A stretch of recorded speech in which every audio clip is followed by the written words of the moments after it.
شہر کے پرانے حصے میں ایک ویران ہاسٹل تھا جسے لوگ ریڈ سٹون ہاسٹل کہتے تھے۔ برسوں پہلے یہاں آگ لگی تھی اور اس آگ میں کئی لوگ جل کر مر گئے تھے۔ اس کے بعد سے یہ جگہ بند پڑی تھی، مگر عجیب بات یہ تھی کہ رات کے وقت وہاں کی ایک کھڑکی ہمیشہ جلتی ہوئی دکھائی دیتی تھی، جیسے کوئی اندر روشنی جلا کر بیٹھا ہو۔ لوگ کہتے تھے یہ روشنی نہیں، روح کی آگ ہے۔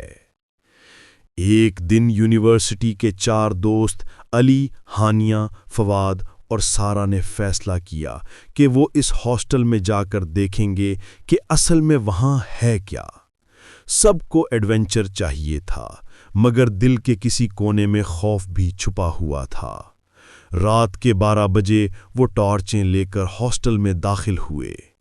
اندر لال اینٹوں کی دیواریں ٹھنڈی تھیں اور ہر قدم پر گرد اڑتی تھی۔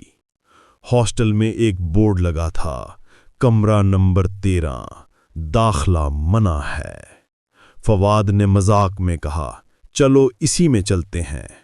باقی تینوں نے بھی ہنسی میں بات ٹال دی، مگر دلوں کی دھڑکنیں تیز ہو چکی تھیں۔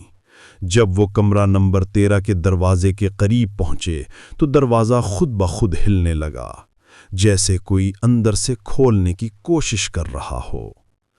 علی نے بہادری دکھاتے ہوئے دروازہ دھکا دیا۔ دروازہ چرچراتا ہوا کھلا۔ اندر اندھیرا نہیں تھا، ہلکی سی سرخ روشنی کمرے میں پھیلی ہوئی تھی۔ درمیان میں ایک جلی ہوئی کرسی رکھی تھی اور اس کے عین اوپر چھت سے سیاہ دھواں لٹک رہا تھا، جیسے کوئی آواز کے بغیر سانس لے رہا ہو۔ اچانک سارہ چیخ پڑی۔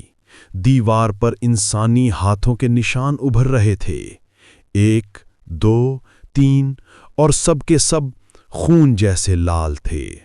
ہانیہ نے کہا، یہ زندہ ہیں، حرکت کر رہے ہیں۔ اور واقعی وہ نشان ایسے لگ رہے تھے جیسے دیوار کے اندر کوئی پھنس کر باہر نکلنے کی کوشش کر رہا ہو۔ علی نے سب کو کہا کہ فوراً باہر نکلو، مگر جیسے ہی وہ مڑا، دروازہ زور سے بند ہو گیا۔ کمرہ بند، چاروں اندر۔ پھر کرسی خود بخود جلنے لگی۔ اس کی لکڑی سے چیخوں جیسی آواز نکل رہی تھی۔ دھواں نیچے اتر کر شکل بنانے لگا، ایک لمبے قد کی عورت کی، جس کی آنکھیں سوراخ جیسے خالی تھیں۔ اس نے سر جھکا کر کہا، تم بھی آگ میں جاؤ گے جیسے میں گئی۔ اور اس نے ہاتھ بڑھایا۔ اس کا ہاتھ انسان کا ہاتھ نہیں تھا، کالی لکڑی کا تھا، جلا ہوا، ٹوٹا ہوا۔ فواد دروازے کی طرف بھاگا، مگر پیروں کے نیچے فرش پگھلنے لگا، جیسے آگ اندر سے ابل رہی ہو۔ ہانیہ زور سے رونے لگی، سارہ بے ہوش ہونے لگی۔ علی نے ٹارچ روشنی عورت پر ڈالی تو ایک لمحے کے لیے وہ پیچھے ہٹی۔ تب علی کو یاد آیا کہ آگ کی روح روشنی برداشت نہیں کر سکتی۔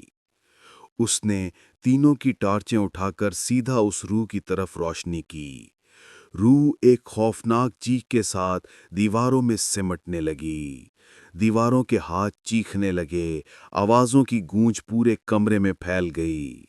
اتنے میں دروازہ زور سے کھلا اور کمرہ اندھیرے میں ڈوب گیا۔ چاروں باہر بھاگے، اتنی تیزی سے کہ کسی نے پیچھے دیکھنا بھی گوارا نہ کیا۔ ہاسٹل سے نکل کر جب وہ سڑک پر پہنچے تو ہانیہ نے کانپتی آواز میں کہا، وہ عورت کیا تھی؟ علی نے ہانپتے ہوئے جواب دیا، وہ آخری لڑکی تھی جو اس کمرے میں زندہ جلائی گئی تھی۔ اس کی روح آج تک آزاد نہیں ہوئی۔